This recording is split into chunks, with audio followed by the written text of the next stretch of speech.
कल्पना करा की 2027 हे सुरू झालेलं आहे, पण तुमचं आयुष्य अजूनही तसंच आहे. तोच तो स्ट्रेस, तेच ते टॉक्सिक पीपल, ओव्हर थिंकिंग आणि खूप सारे एक्सक्युजेस. आणि सगळ्यात वाईट गोष्ट म्हणजे तुम्ही स्वतःला बदलू शकता, पण तुम्ही स्वतःला बदलत नाहीये. जर तुम्हाला 2027 हे तुमच्या आयुष्यातलं सगळ्यात चांगलं वर्ष जर बनवायचं असेल, तर काही गोष्टी त्यामध्ये ऍड करण्याआधी तुम्हाला काही गोष्टी तुमच्या आयुष्यातून रिमूव्ह करणं गरजेचं आहे. आजच्या व्हिडिओमध्ये मी तुम्हाला अशा 10 गोष्टी सांगणार आहेत, की ज्या 2027 येण्याआधी तुम्ही तुमच्या आयुष्यामधून काढून टाकल्या पाहिजे. आणि नंबर 10 हे कदाचित खूप कठीण आहे, पण ती गोष्ट दुसऱ्या कोणामध्ये नाही तर ती तुमच्यामध्ये आहे. चला तर मग आपण पाहूया त्या 10 गोष्टी कोणत्या आहेत. सगळ्यात पहिली गोष्ट म्हणजे कंपॅरिझन. आज सोशल मीडियामुळे आपल्याला असं वाटतं आपलं आयुष्यच खूप बेकार आहे. आपण सोशल मीडियावरती बघतो कोणी घर घेतलं, कोणी फॉरेन ट्रिप केलं, कुणाचं प्रमोशन झालं, कुणाचं लग्न, कुणाचे सेलिब्रेशन्स, कुणाचे हॅपी मोमेंट्स, खूप साऱ्या गोष्टी आपल्याला सोशल मीडियावर बघायला मिळतात. आपण स्वतःच्या आयुष्याकडे बघण्याऐवजी दुसऱ्यांच्या आयुष्याशी आपलं आयुष्य कंपेअर करतो आणि दुसऱ्यांनी बनवलेल्या हायलाइटेड रील सोबत आपण आपलं बिहाइंड द सीन वाला लाईफ कंपेअर करतो आणि दुःखी होतो. तुम्हाला त्यांचं सक्सेस दिसतं, पण त्या मागचं त्यांचे प्रयत्न दिसत नाहीत. तुम्हाला त्यांचा पैसा दिसतो, पण त्यांच्या मागचं त्यांचं स्ट्रगल दिसत नाही. त्यामुळे 2027 मध्ये काय आपल्याला लक्षात ठेवायचं आहे, की आपल्याला दुसऱ्या कोणासोबतही स्पर्धा करायची नाहीये. माझी स्पर्धा कालच्या माझ्याशीच आहे. कालच्या तुलनेत आज आपण 1% जरी सुधारलेला असू, तरी आपण सगळ्या गोष्टी मिळवल्या. तर दुसऱ्यांसोबत तुलना करायची नाही. पॉइंट नंबर 2, टॉक्सिक लोकांपासून लांब राहायचं. टॉक्सिक लोकांच्या सानिध्यात आपण राहिलो तर आपल्याला पीस म्हणजे शांतता ही आपल्याला मिळणार नाहीये. सारखं आपलं कुटकुट कुटकुट कुटकुट कुटकुट काहीतरी गोष्टी आपल्या मागे चालू राहणार आहेत. त्यामुळे आपली जी काही कन्स्ट्रक्टिव्ह एनर्जी आहे ती डाऊन होणार आहे. अशा लोकांसाठी तुम्ही कायम अवेलेबल असलात, किती पण काहीही केलं तरी काहीतरी निगेटिव्हिटी घडणार आहे. त्यामुळे आपण हे फक्त दुसऱ्याला खुश करण्यासाठी किंवा अशा टॉक्सिक लोकांच्या सानिध्यामध्ये आपल्याला राहायचं नाहीये. आपल्या स्वतःला काय हवं आहे त्या गोष्टीचा आपण विचार करायचा आहे आणि आपली प्रोग्रेस या गोष्टीवरती कॉन्सन्ट्रेट करायचं आहे. टॉक्सिक निगेटिव्हिटी आणि अशा गोष्टींपासनं आपल्याला आणि अशा व्यक्तींपासनं सुद्धा आपल्याला लांब राहायचं आहे. ते लोक तुमची एनर्जी, तुमचा कॉन्फिडन्स आणि तुमचा पीस कमी करतात, तुम्हाला कमी हे करतात, अशा लोकांपासून आपल्याला थोडंसं डिस्टन्स मेंटेन करायचं आहे. पॉइंट नंबर 3 तो म्हणजे ओव्हर थिंकिंग. खूप साऱ्या मैत्रिणींना आणि खूप साऱ्या पुरुषांना सुद्धा अशी सवय असते ओव्हर थिंकिंग करायची. साधं सोपं आपण सोशल मीडियाचं एक्झाम्पल घेऊयात. आपण खूप सारा एखादा मेसेज केला एखाद्या व्यक्तीला, खूप सारे आपण खूप सारे लाईन्स असे लिहून पाठवले कशाही रिलेटेड आणि त्या माणसाने तुम्हाला मेसेज केला ओके किंवा नुसता के पाठवला. झालं ना मग डोक्यामध्ये चक्रीवादळ सुरू होतं आपल्या. फक्त ओके पाठवला. मी एवढे सगळे मेसेजेस पाठवले. काहीतरी प्रॉब्लेम झालेला दिसतोय. मागची आमची भेट होती ना तेव्हा काहीतरी इश्यू झाला असेल का काय? असं झालं असेल. आणि बघायला गेलो ना तर काहीच प्रॉब्लेम नसतो. त्या माणसाकडे तेव्हा वेळ नसतो किंवा तो माणूस त्यावेळेस वेगळ्या वातावरणामध्ये असतो. हे ओव्हर थिंकिंग असतं ना, काही वेळेस काय होतं ना, आपल्या आयुष्यात प्रॉब्लेम्स नसतात, पण आपला मेंदू आहे ना, अशा गोष्टी करून आपोआप प्रॉब्लेम्स क्रिएट करतं. त्यामुळे ओव्हर थिंकिंग हे आपल्याला पूर्णपणे थांबवायचं आहे. प्रत्येक गोष्टीचं उत्तर आज, आत्ताच आणि लगेच मिळेल असं नाही. काही गोष्टींना ना काळ, वेळ हे सुद्धा उत्तर असतं. आणि सगळ्यात महत्वाची गोष्ट म्हणजे ज्या गोष्टी आपल्या कंट्रोलमध्ये आहेत. आता दुसऱ्यांनी मला काय मेसेज करायचं ही गोष्ट आपल्या कंट्रोलमध्ये आहे का? नाहीये आपल्या कंट्रोलमध्ये. मग आपल्या कंट्रोलमध्ये नसलेल्या गोष्टींना आपण काय करणार?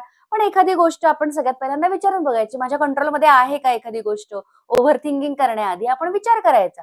तुमच्या कंट्रोलमध्ये असेल ती गोष्ट तर करा, ऍक्शन घ्या. मग जी काही ऍक्शन त्यासाठी घ्यावी लागणार आहे ती. आणि कंट्रोलमध्ये नाहीये ना ती एखादी गोष्ट लेट इट गो. सगळ्यात महत्वाची गोष्ट, लेट इट गो. ओव्हर थिंकिंगमुळे तुमचं फ्युचर बदलत नाही. नक्कीच तुमचं फ्युचर बदलत नाही. पण प्रेझेंट हा खूप जास्त डिस्टर्ब होतो. त्यामुळे no over thinking at all. Point number 4, भूतकाळामध्ये अडकून राहणं. चौथी गोष्ट म्हणजे पास्ट. तुमच्या भूतकाळात काही गोष्टी घडल्या असेल, तुमच्या बिझनेस रिलेटेड असतील, करिअर फेल्युअर असेल, रिलेशनशिप बद्दल असेल, बिझनेसमध्ये लॉस झालेला असेल, रिलेशनशिप खराब झालेली असेल, करिअरमध्ये फेल्युअर आलेलं असेल, तुमचा विश्वास तोडलेला असेल, तुमच्यासोबत काहीतरी चुकीचं झालेलं असेल, किंवा तुम्ही एखादी मोठी चूक केलेली असेल. एक गोष्ट लक्षात ठेवा, तुमचा भूतकाळ ही तुमची स्टोरी आहे, ती तुमची आयडेंटिटी नाही. जे झालं ते बदलता येणार नाही, पण जे काही घडलं त्यातून आपल्याला काय शिकता येईल. दररोज स्वतःला शिक्षा करण्यापेक्षा स्वतःला प्रश्न विचारा की ह्या सगळ्या गोष्टी घडल्या, त्या अनुभवातनं मला काय बरं धडा मिळाला, आणि मग पुढे चला. कारण मागेच बघत राहिलात पास्ट मध्येच, तर फ्युचरचा रस्ता तुम्हाला कधीच दिसणार नाहीये. काय म्हणतील, उद्या सुरू करेन, पुढच्या वर्षी बघूयात, वेळ नाहीये, माझ्याकडे पैसा नाहीये, माझी परिस्थिती नाहीये. पण कारण देण्यामध्ये इतके एक्सपर्ट झालेलो आहोत ना, की आपलं स्वतःलाच कळत नाहीये खरं काय. तुमच्याकडे दिवसाला 24 तास आहेत, तुमच्याकडे तेवढेच असतात. यशस्वी लोकांकडे एक्स्ट्रा टाइम असतो का? नाही ना. ते अवेलेबल टाइम वेगळ्या पद्धतीने यूज करतात. म्हणून 2027 मध्ये खूप महत्वाची गोष्ट ही करा की मी हे करू शकणार नाही, माझ्याकडनं हे होणार नाही, हे वाक्यच आपल्या आयुष्यामधनं काढून टाका, रिमूव्ह करून टाका. त्याऐवजी असं म्हणा, मी हे करू शकतो, मी प्रयत्न करेन. एक छोटासा बदल सुद्धा तुमचं आयुष्य खूप बदलू शकतो. पॉइंट नंबर 6, सतत स्वतःबद्दल निगेटिव्ह बोलणे, निगेटिव्ह टॉक. स्वतःबद्दल वाईट बोलणे. मी सुंदर नाही, माझ्याकडे हे नाही, माझ्याकडे ते नाही, माझं इंग्लिश चांगलं नाही, स्मार्ट नाही, काहीच जमत नाही, माझं नशीबच खराब आहे, त्याच्यामुळे काही होणार नाही. हे असे जर वाक्य आहे, हे जर का तुम्ही दुसऱ्या कोणाला बोलला तर नक्कीच दुखावतील. मग इथे तर आपण आपल्यालाच बोलत आहोत हे सगळ्या गोष्टी, मग ह्यात आपण दुखावले जात नाही, हीच तर गंभीर बाब आहे ना. तुम्ही दिवसभरामध्ये जास्तीत जास्त कुणासोबत राहता, तर ती व्यक्ती म्हणजे तुम्ही स्वतः आहात. स्वतःशी बदलण्याची पद्धत बदला. मी परफेक्ट आहे असं बोलण्याची गरज नाही, असं खोटं खोटं बोलण्याची गरज नाहीये. म्हणा, मी शिकत आहे, मी प्रयत्न करत आहे, इम्प्रूव्ह होत आहे, मी अजून तिथे पोहोचलो नाही, पण मी प्रयत्न नक्कीच करत आहे. सेल्फ कॉन्फिडन्स हा एका दिवसात तयार होत नाही, तो रोज स्वतःला दिलेल्या छोट्या छोट्या प्रॉमिसेस मुळे तयार होत असतो. आपला स्वतःबद्दल सेल्फ हा असा पॉझिटिव्ह टॉक करायचा आहे. Point number 7, cluttering. गरज नसलेल्या वस्तूचं क्लटरिंग. युजफुल गोष्टी ज्या नाही आहेत लाईफमध्ये त्या गोष्टींचं, फिजिकल, इमोशनल, मेंटल सगळ्या गोष्टींचं क्लटरिंग. क्लटरिंग म्हणजे कट कट कट कट फटाफट क्लटरिंग करून टाकायचं आपल्याला. आपल्या घरामध्ये खूप साऱ्या वस्तू अशा असतात की ज्या आपण अजिबात वापरत नाही. जुने कपडे असू देत, मुलांचे जुने टॉईज असू देत, किचन मधलं खूप सारे सामान असू दे, डबे असू देत, आपण ते अजिबात वापरत नाही आणि आपण जुन्या गोष्टी साठवून ठेवलेल्या असतात. आपल्याला काय करायचंय, या सगळ्या गोष्टी आपल्याला 10 तरी गोष्टी किमान घेऊन आपल्याला आपल्या आयुष्यातनं क्लटर करून टाकवायच्यात, काढून टाकायच्या आहेत. वस्तू, जुन्या कागदपत्रांचा ढीग, न वापरलेल्या वस्तू. गंमत म्हणजे घरामध्ये जागा कमी असते आणि वस्तू मात्र एवढ्या असतात साठवून ठेवलेल्या. तुमच्या बाहेरच्या एन्व्हायरमेंटचा तुमच्या मनावरती परिणाम होत असतो. म्हणून 2027च्या आधी नक्की एक चॅलेंज पूर्ण करा. दर आठवड्याला किमान 10 तरी वस्तू घराच्या बाहेर काढा. डोनेट करा, कोणाला तरी देऊन टाका ज्याला गरज आहे त्याला. रिसायकल करा, आणि खरंच कुणालाच गरज नसेल तर ते डिस्कार्ड करा. हे फक्त घरापुरतं फिजिकली मर्यादित नाही, तर तुमच्या फोनसाठी, फोन गॅलरी मधले ते फोटो, ते साठलेले ईमेल्स, ते साठलेले ड्राफ्ट, ह्यासाठी सुद्धा क्लटरिंग करा. त्या पण गोष्टी वेळच्या वेळी सहज रिमूव्ह करा. हे गार्बेज आपल्याला काहीही ठेवायचं नाहीये. सोशल मीडिया फॉलोईंग, ईमेलचा इनबॉक्स, इंस्टाग्रामचे मेसेजेस, फोन गॅलरी मधले फोटो, पडलेले मेसेजेस, हे सगळं आपल्याला डिक्लटर करायचं आहे. कधी कधी नवीन आयुष्यासाठी घरामध्ये नवीन गोष्टी आणण्यापेक्षा घरामध्ये ज्या जुन्या झालेल्या गोष्टी असतात ना, त्या घरातनं बाहेर काढणं हे सुद्धा खूप गरजेचं असतं. पॉइंट नंबर 8, लोकांचं अप्रुव्हल मिळण्याची गरज असणे. म्हणजेच काय, लोक काय म्हणतील, हा काय म्हणेल आणि तो काय म्हणेल. लोक काय म्हणतील ह्या गोष्टीमुळे अनेकांचं आयुष्य इकडचं तिकडे झालेलं आहे. ते लोकांचं तर आयुष्यच थांबतं. मी बिझनेस सुरू केला तर लोक काय म्हणतील, बदललं तर लोक काय म्हणतील, मी सोशल मीडियावरती हा व्हिडिओ टाकला तर लोक काय विचार करतील, मला हसतील का, मी माझ्या आवडीचं जर काम केलं तर लोक माझं हसू बनवतील का, ज्या आवडीचं काम केलं तर लोक मला जज करतील का. विचार करा, तुमच्या आयुष्याचा निर्णय घेणारे हे लोक तुमचं आयुष्य जगणार आहेत का, नाही ना. त्यांच्या ओपिनियनला तुमच्या डिसिजन पेक्षा जास्त इम्पॉर्टन्स कसा. लोक आज बोलतील, उद्या दुसऱ्या विषयावर बोलतील, परवाच्या दिवशी तुम्हाला विसरूनही जातील, पण तुमच्या आयुष्याची जबाबदारी ही तुमचीच आहे ना. म्हणून 2027चा उत्तम नियम म्हणजे ऍडवाइस सगळ्यांचे ऐका, पण डिसिजन हा मात्र तुम्हाला जो पटतो आहे तोच घ्या. पॉइंट नंबर 9, सतत पुढे ढकलण्याची, उद्यावर ढकलण्याची घाणेरडी सवय. मंडे पासून सुरू करेल, नेक्स्ट मंथ जिम जॉईन करेल, नेक्स्ट मंथ मधनं अभ्यास सुरू करेल, पुढच्या वर्षी बिझनेसचं बघू, डॉक्टरकडे उद्या जाईन, बसणं डाएट, थोडे पैसे जमा झाले ना की मग इन्व्हेस्टमेंट करेन, आणि अचानक 2026 संपतं, गोल अजून वहीतच असतो. लक्षात ठेवा, परफेक्ट टाइम हा कधीच येत नसतो.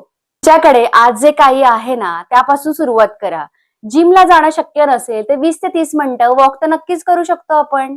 बिझनेस जर चालू करता येत नसेल तर त्या रिलेटेड माहिती गोळा करून त्यावर जर थोडासा रिसर्च तर करून ठेवू शकतो. दररोज 2 तास अभ्यास करणं शक्य नसेल तर दररोज 20 मिनिटं तर नक्कीच अभ्यास करू शकतो. कारण छोट्या छोट्या स्टेप्स करूनच मोठा फायनल रिझल्ट मिळत असतो. Start small but start now.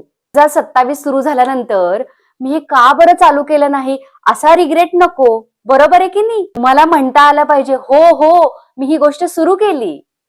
त्यामुळे चालढकल करणं पूर्णपणे थांबवायचं आहे. पॉइंट नंबर 10 सर्वात डेंजरस आहे,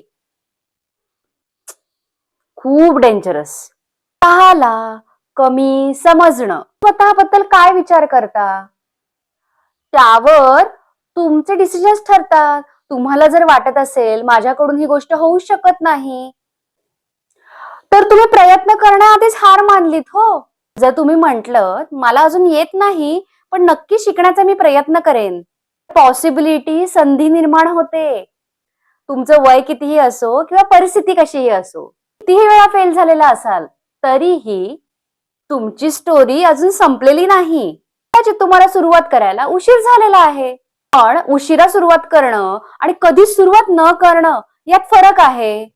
त्यामुळे स्वतःला अजिबात कमी लेखायचं नाही. स्वतःसाठी सुरुवात करायची, स्वतःसाठी सेल्फ टॉक हा पॉझिटिव्ह असला पाहिजे. या सगळ्या गोष्टी 2027 सुरू होण्याआधी तुम्ही नक्की नक्की केल्या पाहिजेत. आता या 10 गोष्टींपैकी तुम्ही एक गोष्ट निवडा बरं. सगळं एका दिवसात बदलेल असं एक्सपेक्टेशन ठेवू नका.